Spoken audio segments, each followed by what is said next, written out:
Le marché était suspendu à une seule phrase. Et ce 19 juin, elle est tombée. La Fed maintient ses taux. Pas de hausse, pas de baisse, juste une pause. Officiellement, pour attendre de voir. Mais en réalité, ce que Jérôme Powell vient de faire, c'est tendre un piège monétaire. Et au milieu de ce piège, il y a Bitcoin. Parce que derrière cette immobilité apparente, c'est tout un changement de cycle qui s'amorce. Pendant que la Fed bloque les taux, pendant que Wall Street dort encore, le marché crypto, lui, anticipe déjà la suite. Les baleines accumulent, les stablecoins battent de nouveaux records historiques et les insiders parlent désormais d'un retour du risk-on dès cet été. D'ailleurs, si vous cherchez un moyen d'entrer ou de renforcer votre position dans ce contexte incertain, Bitpanda, pour rappel, vous offre jusqu'à la fin du mois 25 € en PSG Fan Token pour votre toute première inscription depuis la France. Bien sûr, vous pouvez transformer ces 25 € dans la crypto-monnaie de votre choix, que ce soit du Bitcoin, de l'Ethereum ou autre. Cette plateforme est simple, rapide, régulée en Europe et donc parfaite pour débuter. Le lien est dans la description et franchement, dans une phase de marché comme celle qu'on s'apprête à traverser, toute opportunité de DCA avec un actif offert est bonne à prendre. Mais aujourd'hui, on va plus loin.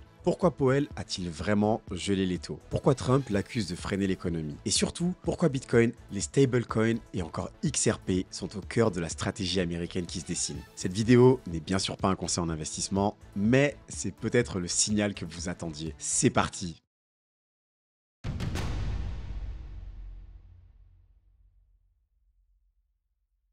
Sur le papier, la décision est neutre. La Fed ne monte pas ses taux, mais elle ne les baisse pas non plus. Et pourtant, dans les coulisses, c'est tout l'inverse qui se prépare. Car ce statu quo, c'est en réalité un aveu de faiblesse. L'inflation est toujours là, les loyers explosent, le prix du pétrole repart à la hausse. Et malgré tout, la Fed n'ose plus toucher au frein. Pourquoi? Parce qu'elle est piégée. Si elle resserre encore, elle tue le crédit. Si elle relâche trop tôt, elle relance l'inflation. Et au milieu, il y a une élection présidentielle qui approche, avec un Donald Trump plus bruyant que jamais et qui accuse Jérôme Powell de freiner l'Amérique. Il réclame 2 points de baisse immédiate. Et il le dit ouvertement. Si j'étais à la tête de la Fed, on économiserait 700 milliards de dollars dès demain. Alors oui, c'est du Trump dans le texte. Mais ce n'est pas qu'une sortie médiatique. Parce que pendant ce temps, les signaux économiques sont tous passés au vert. Le chômage reste bas, la croissance est molle, mais positive. Et surtout, l'inflation ralentit. Autrement dit, la fenêtre pour relancer est là. Et tout le monde le sait, même ceux qui font semblant d'attendre. Sur les marchés, cette pause, elle est perçue comme le début de la fin du resserrement. Et dans le jargon des traders, ça veut dire une chose, le retour de ce qu'on appelle le risk-on. Le risk-on, c'est un moment où les investisseurs vont sortir de leur mode défensif. Ils vont délaisser les actifs sûrs comme les obligations d'État ou le dollar et reviennent massivement sur des actifs risqués. Actions tech, crypto, marché émergent. Pourquoi vous vous demandez?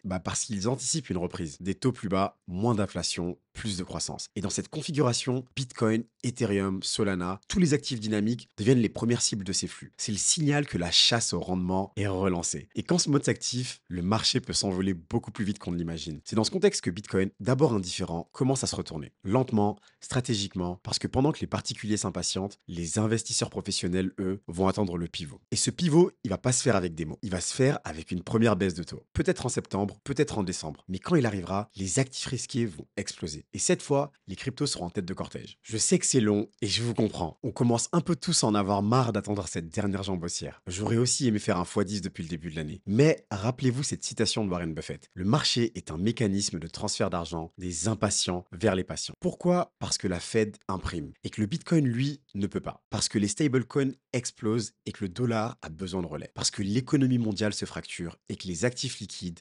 mobiles, sans frontières, prennent le pouvoir. Et tout ça, le marché le sait. Il l'intègre, il l'anticipe. La seule vraie question maintenant, c'est est-ce que vous êtes prêt à bouger avant que le monde ne se réveille?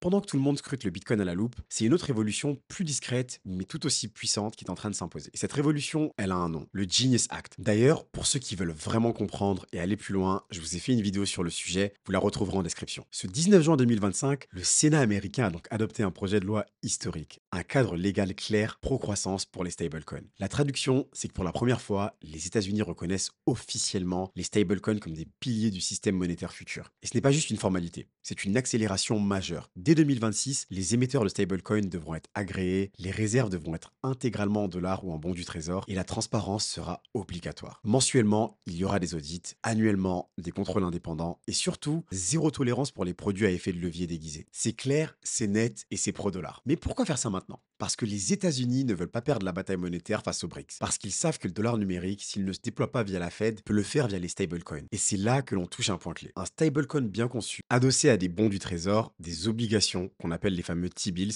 ce n'est pas juste un jeton utile pour trader sur Binance. C'est un outil stratégique qui va renforcer directement la domination du dollar à l'échelle mondiale. Pourquoi? Parce que chaque stablecoin en circulation, s'il est correctement adossé, représente un dollar immobilisé dans le système américain, souvent placé dans des bons du trésor à court terme. Imaginez maintenant la scène. Vous êtes au Nigeria, au Liban, en Argentine. Votre monnaie s'effondre. L'inflation dévore vos revenus. Mais sur votre téléphone, vous avez un stablecoin qui est indexé sur le dollar. Pas besoin de banque centrale, pas besoin de compte à l'étranger, pas besoin de passer par un changeur de rue. Juste une app et vous voilà connecté au système financier mondial. Mais ce n'est pas tout. Parce que pour chaque stablecoin que vous utilisez, un émetteur comme Circle, Paxos ou Tether doit déposer en face un dollar réel ou encore mieux un bon du trésor américain. Et devinez ce que ça implique, ces stablecoins vont devenir des acheteurs massifs de dette américaine, juste en répondant à la demande internationale d'un dollar numérique liquide, rapide et non bureaucratique. En clair, les États-Unis ont peut-être perdu des guerres technologiques, mais grâce aux stablecoins, ils sont en train de gagner une guerre monétaire souterraine. Et ce n'est pas moi qui le dis, c'est Scott Bessent, le secrétaire au trésor de Trump. Les stablecoins pourraient devenir le moteur caché de la suprématie du dollar, avec un seul objectif, absorber la demande mondiale et transformer la crypto en bras armé de la finance américaine. Et il enfonce le clou. Ils permettront de renforcer notre fiscalité, d'absorber nos dettes, tout en accélérant les paiements mondiaux à la vitesse de la blockchain. Le message est clair, les États-Unis n'ont plus peur de la crypto, ils veulent la contrôler, l'encadrer et s'en servir. Maintenant, sur le long terme, est-ce que c'est une bonne nouvelle? Je vous laisse me donner votre avis en commentaire. Mais en tout cas, les chiffres le confirment. La capitalisation des stablecoins vient de franchir un record absolu, plus de 250 milliards de dollars. En janvier, on est aux alentours des 211 milliards de dollars. On a donc 39 milliards qui ont été injectés en 6 mois. C'est une poussée massive, alimentée non pas par la hype, mais par la régulation, la confiance et les flux institutionnels.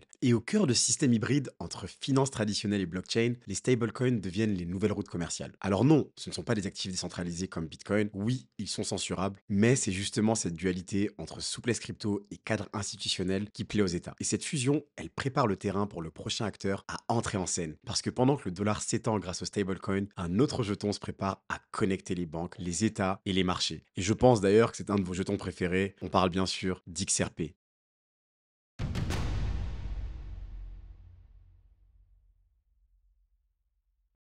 Bitcoin attire la lumière, les stablecoins posent les fondations, mais dans l'ombre, XRP construit l'infrastructure. Et aujourd'hui, c'est justement cette combinaison infrastructure, réserve numérique, monnaie programmable qui est en train de bouleverser l'ordre monétaire mondial. Alors, je ne vais pas développer plus ici car je vous ai déjà fait une vidéo dédiée sur la révolution qu'XRP est en train de créer discrètement. Et je vous en prépare une autre car il y a eu une grosse news hier, mais je vais quand même anticiper une des questions qui, je sais, va vous traverser la tête. Oui, je te vois, toi, fan de XRP. Mais pourquoi son prix n'augmente pas? Et voilà la vérité. XRP a déjà explosé. Pendant que la plupart des cryptos corrigeaient ou latéralisaient, XRP est passé de 54 centimes à plus de 2,17 dollars entre novembre 2024 et aujourd'hui. Plus 340% en quelques mois. Donc non, ce n'est pas qu'il ne bouge pas, c'est juste qu'il bouge quand personne ne s'y attend. Et maintenant qu'il consolide, ce n'est pas un bug. C'est exactement ce qu'on attend d'un actif institutionnel. C'est un actif qui ne suit pas la hype, mais les intégrations, les corridors, la régulation. Et le jour où les flux bancaires vont commencer à passer en production, le marché n'aura plus le temps de réagir. Ce jour-là, XRP ne passera pas par Twitter, il passera directement par le cœur du système financier. Bref, fin de la parenthèse XRP, parce que pendant que Ripple avance en coulisses, une autre voix se fait entendre sur la scène publique. Michael Saylor, l'homme qui a transformé MicroStrategy en réserve digitale géante, pèse chaque mot avec soin. Et cette semaine, il a lâché une bombe. Le premier pays à imprimer de la monnaie pour acheter du Bitcoin remportera la guerre économique du siècle. Pourquoi cette phrase est capitale? Parce qu'elle révèle le vrai potentiel stratégique de Bitcoin. Pas comme simple réserve de valeur, mais comme un outil de souveraineté économique. Saylor le dit lui-même. Si vous imprimez pour acheter une mauvaise dette, c'est de l'inflation. Mais si vous imprimez pour acquérir un actif plus rare que votre monnaie, c'est un enrichissement. Et il ne parle pas de théorie, il parle de ce que MicroStrategy a déjà fait. Transformer du capital dilué en un actif ultra rare, ultra liquide, ultra dur. Le résultat, de 1 à 100 milliards de capitalisation sans vendre un seul produit. Maintenant, appliquez ça à un pays, un État, une banque centrale. Imaginez ce que ça donnerait si les États-Unis décidaient demain de créer une réserve stratégique de Bitcoin exactement comme lors de Fort Knox. Michael Saylor pense que ça arrivera et que le pays celui qui le fera en premier, sérieusement et massivement, verra tous ses alliés le suivre et tous ses adversaires se soumettre à l'offre limitée. Ce que ça signifie pour vous, XRP prépare les rails, les stablecoins attirent les capitaux, mais Bitcoin, lui, reste le cœur du pouvoir numérique. C'est la pièce maîtresse, l'actif incorruptible, le protocole qui transcende les frontières, les partis et les régimes. Et dans un monde qui s'arme de monnaie, de blockchain, de plateformes fermées ou même d'armes nucléaires, Bitcoin devient l'arme de dissuasion monétaire ultime. Pas besoin de missiles, pas besoin de sanctions, juste un portefeuille, une clé privée et 21 millions de pièces. Point final. Si vous vous demandez encore à quoi sert la crypto, c'est à ça, à redessiner les rapports de force, à rééquilibrer les règles du jeu, à reprendre le contrôle de son capital, dans un monde qui dévalue tout sauf ce qu'on ne peut pas imprimer. Et en attendant cette fameuse explosion, prenez soin de vous, excellents investissements à tous, c'était Mansour, peace.